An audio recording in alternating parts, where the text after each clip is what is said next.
The chamber stretched so far that Ambassador Richard Cole could not see the walls. Thousands of seats rose in circles around him, each one filled with an alien being. Some looked like walking trees, others like floating jellyfish made of light.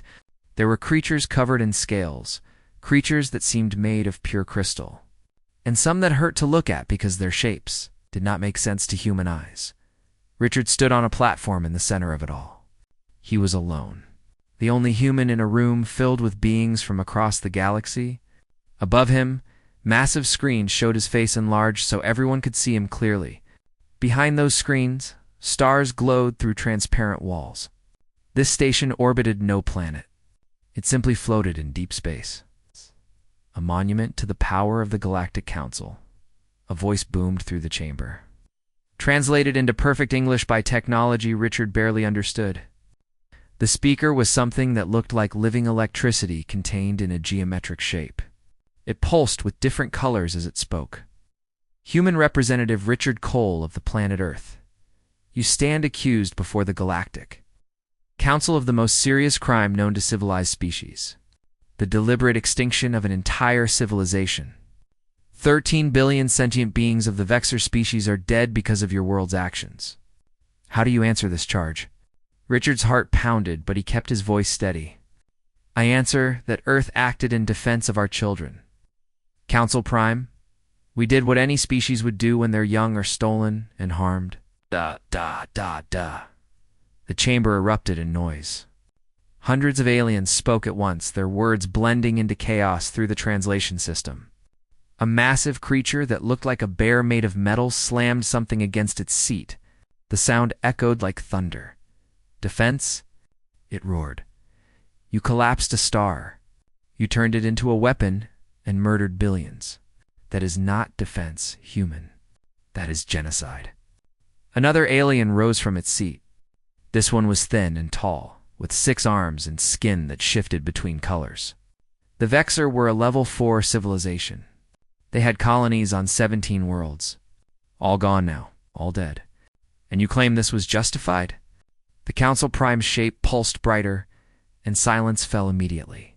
The human will present his evidence. That is Council law. However, be warned, Richard Cole of Earth. We have heard many excuses throughout our history. None have ever justified the destruction of an entire species. Proceed carefully.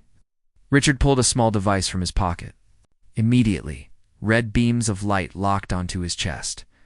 Weapons from a dozen different alien species tracked his movements. He moved slowly, holding the device up so everyone could see it. This contains recordings from Earth. I request permission to show them to the Council. The Council Prime considered this for a long moment. Its geometric form rotated slowly. Permission granted. But know that our systems can detect any false information. Do not attempt deception. Richard activated the device.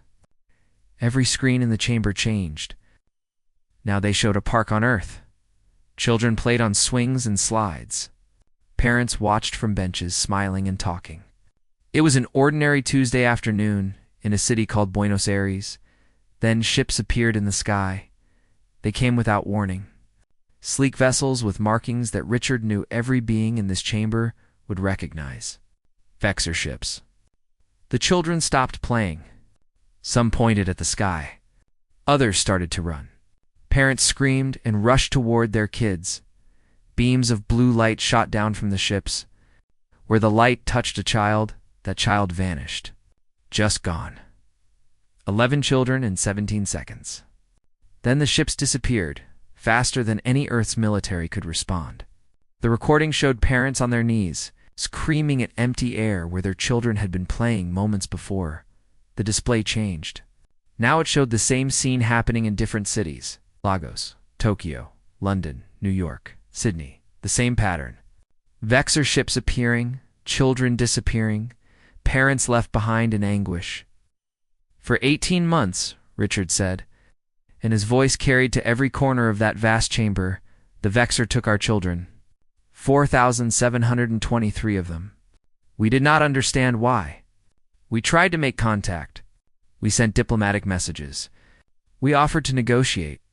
The Vexor never responded. He changed the recording. Now it showed intercepted communications between Vexor officials. One appeared on screen, a being that looked like a large insect with iridescent wings. It spoke to others of its kind. The human specimens continued to be popular among our collector families. Their primitive appearance and emotional displays make them excellent exotic pets. I suggest we increase acquisition operations, another Vexor responded. What about the complaints from the human government? The first Vexor made a clicking sound. The translator rendered as laughter. They are not a council species. They have no legal standing. Their protests are meaningless.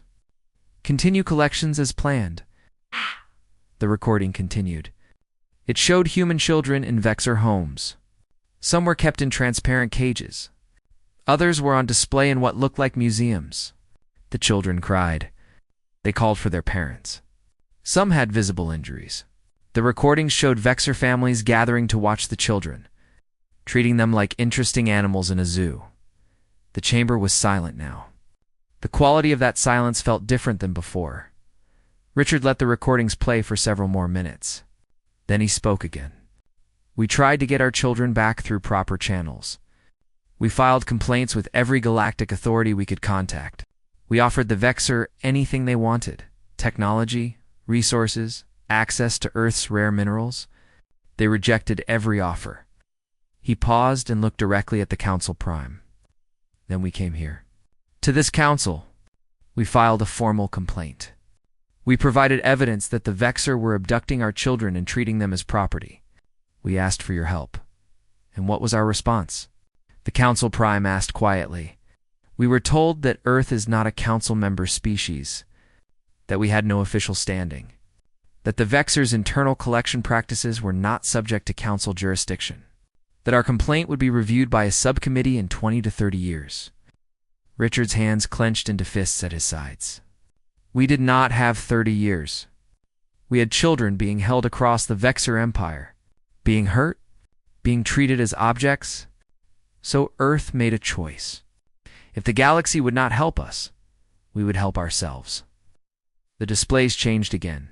Now they showed Earth facilities, underground laboratories, thousands of scientists working day and night, massive construction projects hidden beneath mountains and ocean floors. We developed stellar collapse technology. It took us 8 months. Every resource Earth possessed went into this single project. And when it was complete, we sent the Vexor a message. We told them what we had built. We told them what we would do. We gave them 96 hours to return every human child. The screen showed Earth's message to the Vexor. The text was simple and clear. Return all human children within 96 hours, or Earth will collapse your primary star. They did not believe us, Richard said. The Vexor thought humans were primitive, weak. They believed we were making empty threats. So they sent us their response. A Vexor official appeared on screen, the same one from the earlier recording. It looked directly at the camera with its multifaceted eyes. Humans, your threats are laughable. Your young belong to our families now. This is not negotiable. If you continue these provocations, we will take more of your kind. Perhaps adults this time. Do not contact us again. Richard stood silent, letting every being in the chamber absorb those words. Earth gave them 96 hours. For 94 hours, we heard nothing. Then, with only 90 minutes remaining, Vexor ships began to arrive at Earth. They brought children, 815 of them. The display showed those children being carried off the ships. Many could not walk on their own. All showed signs of trauma. Some had physical injuries that made several aliens in the chamber make sounds of distress. The Vexor said the other children were distributed too far across their empire to recover in time. They told us to be grateful for what we received. They still believed we would not act. They thought Earth would accept this outcome and move on. Richard looked up at the thousands of alien faces surrounding him. They were wrong. The display screens in the council chamber changed again. Now, they showed the Vexor home system. 7 planets orbited a yellow star similar to Earth's sun. The 3rd and 4th planets glowed with the lights of massive cities. Billions of lives going about their daily existence. Unaware of what was coming, Richard's voice remained steady as he continued. With 90 minutes left on our deadline, Earth activated our stellar collapse device. It was positioned in deep space, hidden from vector sensors. The device sent a specific frequency of gravitational waves directly into the core of their star. The recording showed what happened next. The vector star began to change. Its light output increased. Vector scientists detected the anomaly immediately. Their emergency broadcasts started within minutes, and the Council's translation systems rendered them into galactic standard language for everyone to hear. Stellar instability detected in primary star. Cause unknown. Beginning emergency analysis. The recording continued. Vector news broadcasts showed panic spreading across their worlds. Scientists appeared on screens, trying to explain what was happening. None of them understood. Stellar cola. C was supposed to be impossible. Stars did not just suddenly decide to fail. This is impossible, one vector scientist said in the recording. Our sun is stable. It should burn for another 6 billion years. This cannot be happening. But it was happening. The star's fusion reaction was accelerating out of control. The vector had 72 hours before their sun would go supernova. Not enough time to evacuate billions of people. Not even close. A voice in the council chamber interrupted the recording. It came from a crystalline being that looked like a living diamond. You gave them advance warning? You told them this would happen? We did, Richard confirmed. Earth sent them detailed information about the collapse process. We told them exactly how much time they had. We gave them instructions on how to maximize evacuation efforts. We even offered to send ships to help with the evacuation. And the Council Prime asked. For the first 24 hours, they did nothing. The vector government insisted it was a natural phenomenon. They told their people not to panic. They wasted an entire day denying reality. The recording showed that denial. Vector officials appeared on broadcasts claiming everything was under control. Some even suggested the humans were lying, that the star readings were false information designed to create panic. It was only when their own scientists confirmed the collapse that the vector government finally acted. By the time they began evacuations, it was too late. Richard said quietly. They had ships for perhaps 2 billion people. Maybe 3 billion if they overloaded every vessel. But they had 13 billion citizens across their system. The display showed the chaos that followed. Spaceports overwhelmed with desperate people. Ships launching with 10 times their rated capacity. Riots breaking out as people fought for any chance to escape. And through it all, the vector star grew brighter and more unstable. In the final hours, Richard continued, the vector government sent Earth another message. They offered to return more children. They offered us technology, territory, anything we wanted. They begged us to stop the collapse.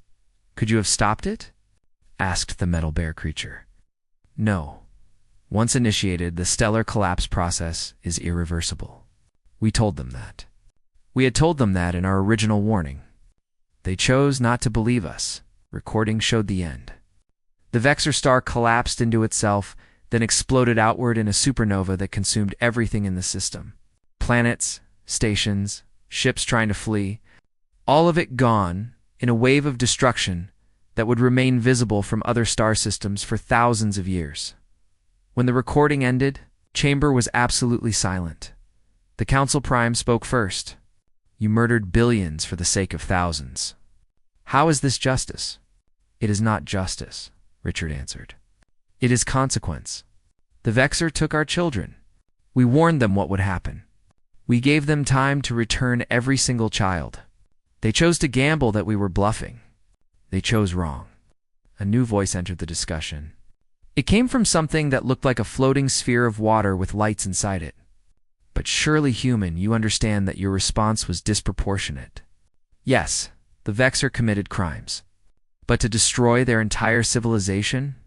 There must have been other options. What options? Richard asked. We tried negotiation. We tried offering payment. We tried appealing to this council.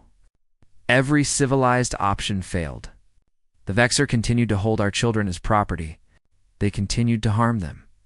At what point does a species have the right to protect its own? Not at the cost of genocide, the crystalline being said firmly. There are laws, rules that govern warfare and retaliation. You violated all of them. Earth is not a member of this council, Richard pointed out. We are not bound by your laws. We made that clear in our communications. The Vexer knew we were operating outside galactic legal frameworks. They still chose to test us. The six-armed aliens stood again. So you admit it. You acted as criminals. Outside the law, this council has every right to punish Earth for what you have done. You have the right to try, Richard said calmly. But I suggest you consider carefully before you do. This statement caused another wave of noise through the chamber. The Council Prime's form pulsed with bright colors. Are you threatening this council, human? I am stating facts. Earth did not develop stellar collapse technology lightly. We did not use it impulsively.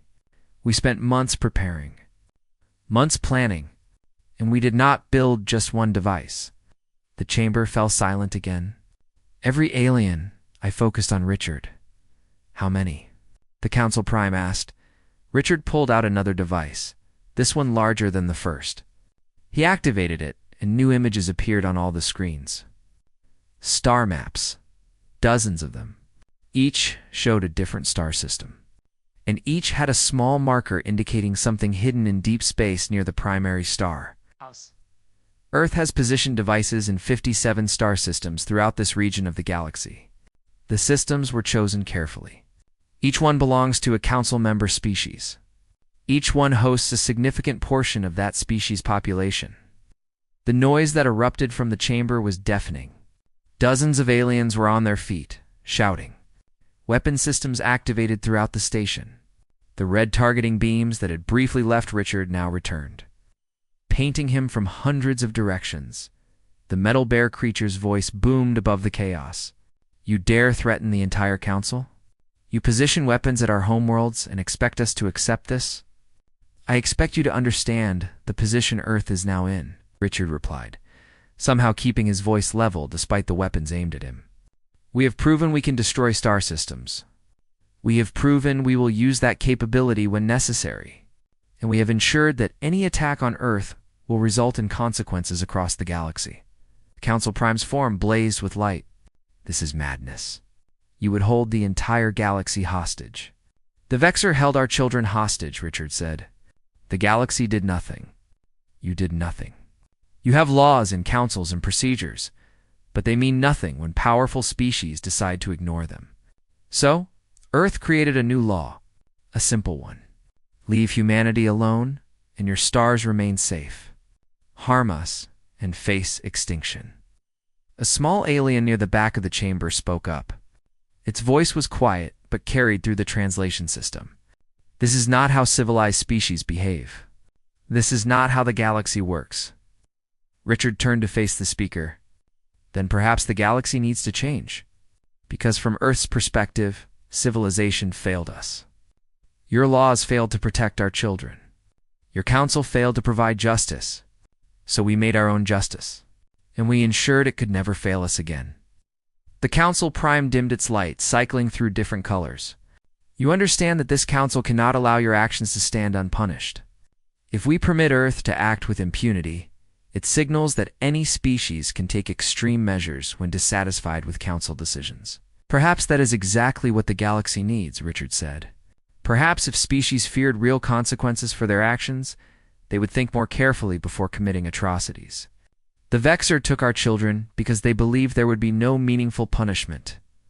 They were protected by their status as a council member. They were confident that galactic politics would shield them from retaliation. He gestured at the star maps still displayed on the screens. Now every species in this chamber must consider, are our actions just? Are we treating other species fairly? Because if we are not, there might be consequences we cannot control or prevent. The Council Prime's geometric form rotated slowly as it processed Richard's words. The chamber remained in chaos, with dozens of aliens arguing among themselves. Finally, the Prime pulsed bright white, and silence fell immediately. The Council will recess for deliberation. Ambassador Richard Cole, you will remain here under guard. Any attempt to leave or communicate with Earth will be considered an act of hostility. Do you understand? I understand, Richard said. But I should inform you that Earth is monitoring this situation very closely. If communication with me is lost for more than 6 hours, certain protocols will activate automatically. More threats, the metal bear creature growled. More facts, Richard corrected. Earth is protecting its interests. Just as every species here protects theirs. The Council Prime dimmed. We will reconvene in 4 hours. Until then, this session is suspended. The thousands of aliens began to file out of the chamber, though many kept looking back at Richard as they left. He stood alone on the platform, now surrounded by a visible energy barrier that had activated when the Council Prime called the recess. Guards from several different species took up positions around the chamber perimeter. Richard sat down on the platform floor. There was nothing to do now but wait and hope that Earth's gamble would pay off. He thought about the children still recovering back home, about Emma, who still woke up screaming every night, about David, learning to use prosthetic legs, about the 536 children who were never found and presumably died in Vexor captivity. He thought about the 13 billion. Vexor who died when their star collapsed. He wondered if any of them were innocent. Probably most of them were. Just ordinary people living their lives, unaware of what their government was doing. But that was the nature of collective punishment. The innocent always suffered alongside the guilty. Was it worth it? Richard did not know. History would judge Earth's actions. But for now, he could only move forward with the plan and hope it led somewhere better than where they had been. 4 hours later, the chamber filled again. This time, the energy was different. The aliens who returned looked less angry and more thoughtful. The Council Prime took its position at the highest tier and pulsed with a soft blue light.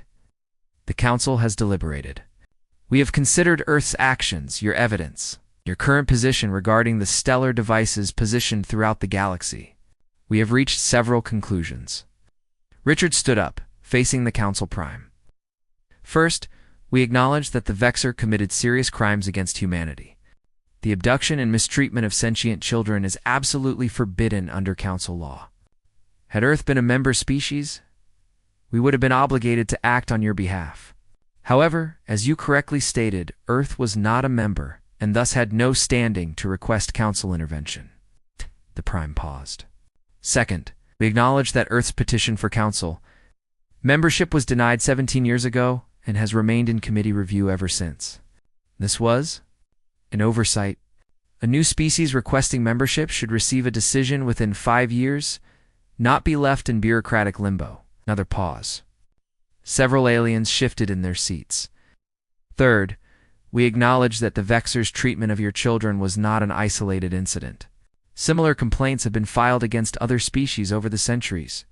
Many of those complaints were never properly addressed. This represents a failure of Council justice. Richard felt a small spark of hope. Was the Council actually admitting fault? However, the Prime continued, and that spark dimmed. None of these acknowledgments excuse Earth's actions.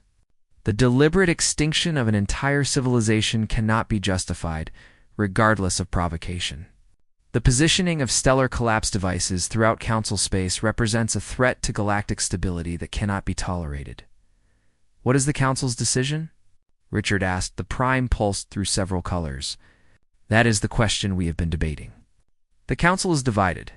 Some demand immediate military action against Earth. Others argue for economic sanctions and isolation. A few suggest that Earth's actions, while extreme, have revealed flaws in our system that need addressing. And what does the Council Prime recommend?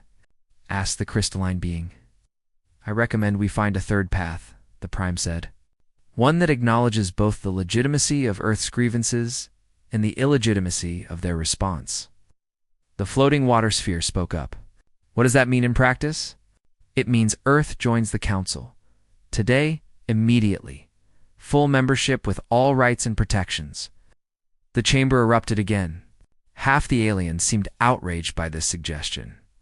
The other half seemed intrigued. "Dad, you cannot be serious," the metal bear roared. "They commit genocide and you reward them with membership. I reward nothing, the Prime responded. I prevent future catastrophe. If Earth is a council member, they fall under council law. Their stellar devices become subject to council oversight and regulation. Their actions become our jurisdiction. We bring them inside the system, rather than leaving them outside it, where we cannot control them. The six-armed alien spoke up. And what of the devices already positioned at our home worlds? What guarantee do we have that Earth will not use them? The Prime turned to Richard. Ambassador Cole, would Earth agree to the following terms? Immediate council membership in exchange for allowing council inspection teams to locate and deactivate all stellar devices currently positioned throughout the galaxy. Richard had been waiting for this question. Earth would agree to council membership. However, we will not deactivate all the devices. It's unacceptable. Several aliens shouted at once. Richard held up his hand. Let me finish. Earth will deactivate 90% of the devices. We will allow full inspection and provide exact coordinates for 51 of the 57 systems. Those devices will be dismantled under Council supervision. And the other 6? The Council Prime asked. Those remain active as a deterrent. However, they will be placed under joint control. Not just Earth, but a council of 5 species. Any activation would require unanimous agreement from all 5. Which 5 species? The crystalline being asked. Earth chooses 2. The Council chooses 3. The devices remain armed, but cannot be used unilaterally by anyone. This ensures Earth's security, while preventing us from abusing the power.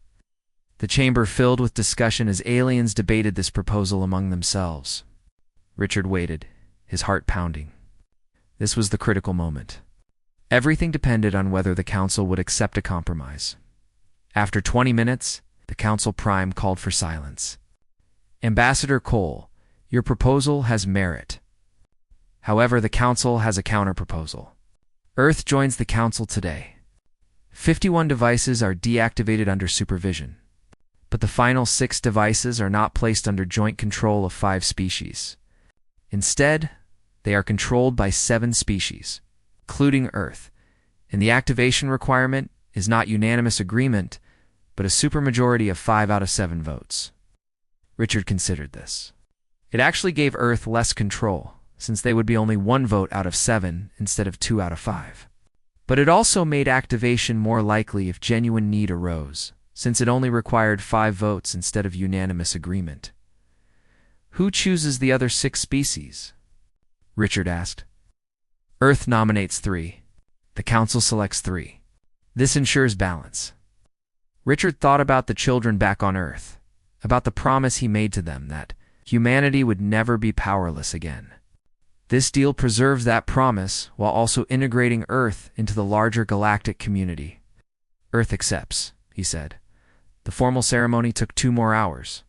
Richard signed documents in 17 different alien languages, some of which required him to use his genetic signature, since humans could not physically write the symbols.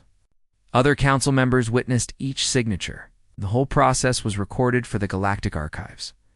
When it was finally complete, the Council Prime addressed the chamber one last time.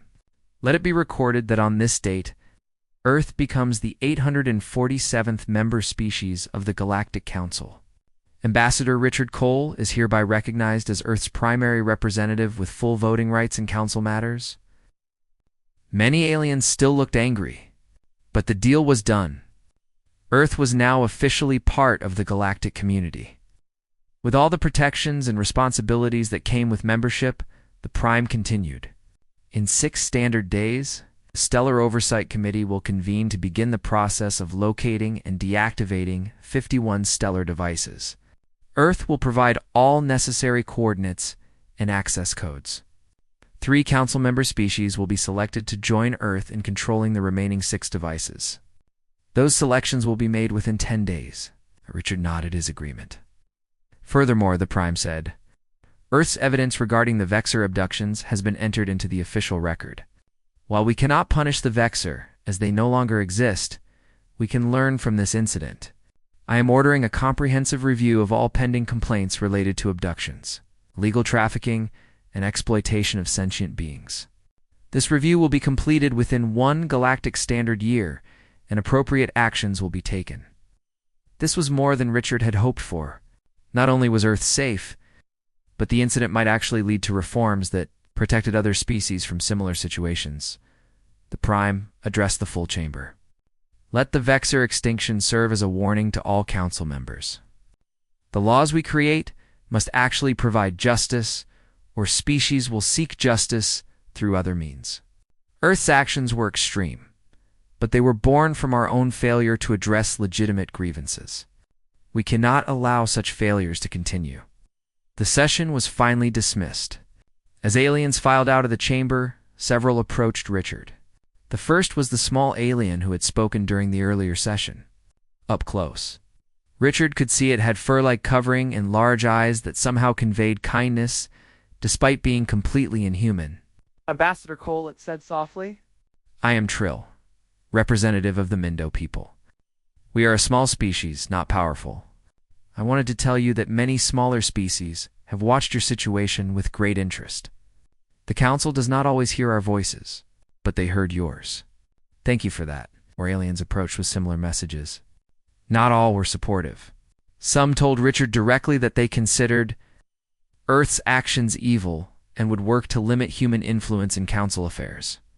But others expressed quiet support, or at least understanding of Earth's position. The most surprising visitor came last. It was the metal bear creature that had been so vocal in condemning Earth's actions. Up close, it was even larger than Richard had realized. Easily 3 meters tall, with arms that could probably crush a human without effort. Human, it growled, its translator rendering the sound as rough and aggressive. I am General Cross of the Bronther Dominion. I want you to know that I still consider what your species did to be murder on a massive scale. I understand, Richard said carefully. However, Cross continued, I also understand it. The Bronther have fought many wars. We know what it means to protect our own. The Vexer committed an act of war when they took your young. That you responded with overwhelming force rather than measured retaliation. Shows wisdom, not cruelty. Richard blinked in surprise. Wisdom, a measured response, invites escalation. Both sides test each other's limits, and the conflict continues. An overwhelming response ends the conflict immediately. The Vexer are gone, but no other species will dare harm human children now. You have purchased centuries of safety for your young with one terrible action. That is the calculus of war. Cross leaned closer, lowering its voice. The Council will try to limit your power. They fear Earth now, which means they will work to contain you. Be ready for that. Build alliances with species like mine, who understand that sometimes violence is the only answer to violence. Before Richard could respond, Cross turned and left the chamber with heavy, deliberate steps. Richard stood alone on the platform for several more minutes, processing everything that had happened. Earth had gambled everything on this moment. They had committed an act so terrible that it could never be taken back. 13 billion lives ended. A civilization erased from existence. But human children were safe now. And they would remain safe, because the galaxy now knew with absolute certainty that humanity would go to any length to protect its young. Was it worth it? Richard still did not know. But the decision was made and could not be unmade. Now Earth had to live with the consequences and try to build something positive from this dark foundation. His communication device activated. It was a message from Earth, from the Prime Minister herself. Richard, we have been watching everything. You did well. Come home. There are people here who need to know that it is finally over. Richard looked around the enormous chamber one last time. This place had been built to intimidate, to show newly contacted species just how small and powerless they were in comparison to the vast galactic civilization. But Earth had walked into this place and refused to be intimidated. They had forced the galaxy to acknowledge humanity not as a minor species seeking acceptance, but as a power that could not be ignored. The cost had been terrible, but humanity had survived and found its place among the stars, not as victims or supplicants, but as equals who had earned respect through demonstration of power. Richard left the chamber, and began the long journey back to Earth. Behind him, the Galactic Council continued its work, forever changed by the species that had dared to erase a star. 3 months after Earth joined the Galactic Council, Richard Cole stood in a very different kind of chamber. This one was small, warm, and filled with children's drawings covering every wall. It was a therapy center in Geneva where recovered children came for treatment. Emma Rodriguez sat across from him. She was 9 years old now, returned from Vexor captivity 8 months ago. The physical scars had healed with advanced medical treatment. The mental ones were taking longer. The nightmares are less frequent, Emma told him. Her voice was quiet but steady. I only wake up screaming twice a week now instead of every night. That is progress, Richard said gently. The doctors say it will get easier with time. I know. Emma looked down at her hands. But sometimes I still feel like I am back there. In the cage, being watched by things that thought I was just an animal. Richard felt the familiar weight of guilt. He had been one of the people who made the decision to collapse the Vexor star. He had argued for it in meetings with Earth's government. He had stood before the Galactic Council and defended it. But sitting here with Emma, he wondered again if there had been another way. Do you ever feel bad about what happened to them? Emma asked suddenly. To the Vexor, I mean. All the ones who died. Richard considered lying. Giving her the simple answer, that would be easier. But Emma deserved honesty. Yes, he said. I think about it often. Most of the Vexor who died had nothing to do with what happened to you and the other children. They were just ordinary people living their lives. So why did you do it? Because we tried everything else first. We tried asking nicely. We tried offering payment. We tried getting help from the galactic government. Nothing worked. The Vexor kept hurting you and the others. So we made a choice to hurt them back in a way they could not ignore or escape. Emma was quiet for a long moment. My therapist says that what the Vexor did to us was not my fault. That I should not feel guilty for surviving when others did not. Your therapist is right. Is it true that you should not feel guilty either? For what happened to the Vexor? Richard shook his head slowly. No, Emma. I should feel guilty. We all should. The people who made this decision should carry the weight of it. That is our responsibility. We chose to destroy the Vexor, and that choice has consequences for our souls, even if it kept you safe. That does not seem fair. You were trying to save us. Life is not always fair. Sometimes there are no good choices, only less terrible ones. We picked the path that saved you and the other children, but cost billions of Vexor lives. That was the right choice for Earth, but it was not a good choice. Just the best one available. Emma seemed to understand. She was quiet for a while, then asked, Are we safe now? Really safe? Yes, Richard said with certainty. Every species in the galaxy knows what Earth will do to protect its children. No one will dare harm you or any other human child. You are safe, and it will never happen again. To anyone? That is what I am working on now. The Galactic Council is reviewing how it handles these situations. We are trying to create systems so other species do not have to make the choice Earth made. So children from any world can be protected by law and justice instead of revenge. Richard left the therapy center and returned to his office at the newly established Earth Embassy. The building was smaller than most species' embassies, but it was located in a prestigious section of the main council station. Reflecting Earth's new status, his assistant Marcus met him at the door. Ambassador, you have 14 meeting requests waiting. 6 council members want to discuss trade agreements. 3 want to talk about the Stellar Oversight Committee. And 5 are requesting Earth's support on various proposals coming up for vote. In other words, everyone wants to know how Earth will use its new power, Richard said. Exactly. We are the newest member, but also one of the most influential. Every vote we cast will be analyzed. Richard sat at his desk and looked at the list of meeting requests. This was the future now. Not dramatic confrontations and existential threats, but the slow work of politics and diplomacy.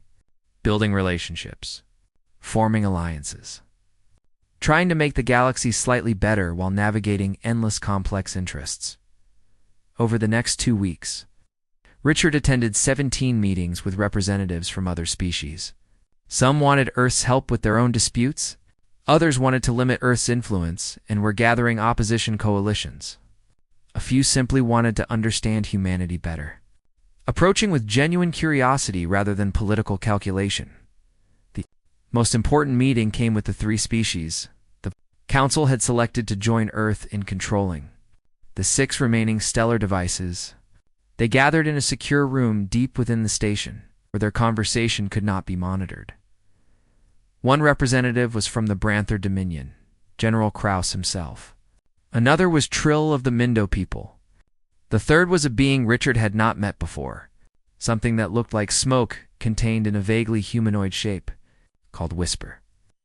"We have been chosen because we represent different perspectives," Trill explained in its quiet voice. "General Cross represents military power. I represent smaller species who have experienced council and difference. Whisper represents the oldest species, those who have watched the galaxy for millennia. And Earth represents the newest power, the one willing to challenge the established order. Together we control weapons that could destroy 6 stars," Richard said. "That is a terrible responsibility," as Cross agreed. "Which is why we must establish very clear rules about when and how they could ever be used. I propose we meet quarterly to review potential threats and ensure the devices remain secure." "I propose we never use them at all," Trill said firmly. "Their purpose should be deterrence only. The moment we actually activate one, we become the very thing Earth fought against. Powerful beings who destroy civilizations." "Agreed," Richard said. "Earth never wants to use these weapons again. But their existence keeps us safe. Keeps all of our species safe from others who might consider taking aggressive action." Whisper spoke for the first time, its voice a strange echo like wind through empty spaces. "The devices will keep the galaxy honest. For 47,000 years, the Council has operated on the principle that established powers can act with minimal consequence. That time is over. Now everyone knows there are hard limits. We spent 3 hours establishing protocols, communication systems, and decision-making frameworks. By the end, Richard felt they had created something workable if not perfect. The devices would remain under joint control, with strict requirements for activation. All 4 species would have to work together, which meant none of the EMA could abuse the power unilaterally. 6 months after joining the Council, Earth cast its first major vote. The issue was whether to allow a powerful species called the Tarkans to annex a smaller neighbor who had requested Council protection. The debate had lasted for weeks. Richard stood at Earth's designated position in the chamber. "Earth votes against annexation. We believe smaller species have the right to independence and self-determination. The Council should protect that right, not allow it to be violated for political convenience." The vote was close, but Earth's position helped tip the balance. The annexation was blocked. The smaller species remained independent.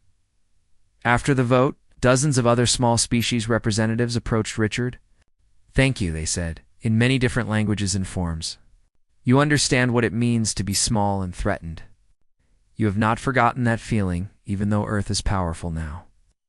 But not everyone was pleased. The Tarkin representative confronted Richard after the session. "You have made an enemy today, human. The Tarkans do not forget those who oppose us." "Neither do humans," Richard replied calmly. "That is something the Vexer learned." The Tarkin left without another word, but Richard knew this would not be the last conflict. Earth had chosen to use its new influence to protect smaller species and challenge established powers. That made them allies to some and enemies to others. The galaxy was becoming divided along new lines. 1 year after the Vexer star collapsed, Richard returned to Earth for a memorial ceremony.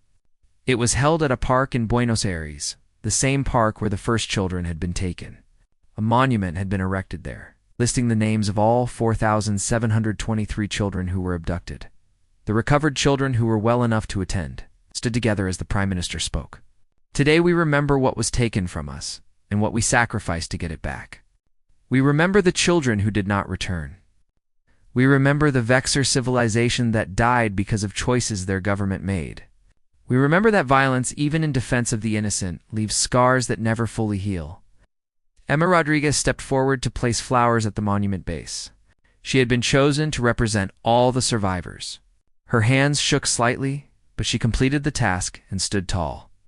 "We are the ones who came home," she said, her voice amplified for the crowd. "We carry the memories of those who did not, and we carry the knowledge of what Earth did to bring us back.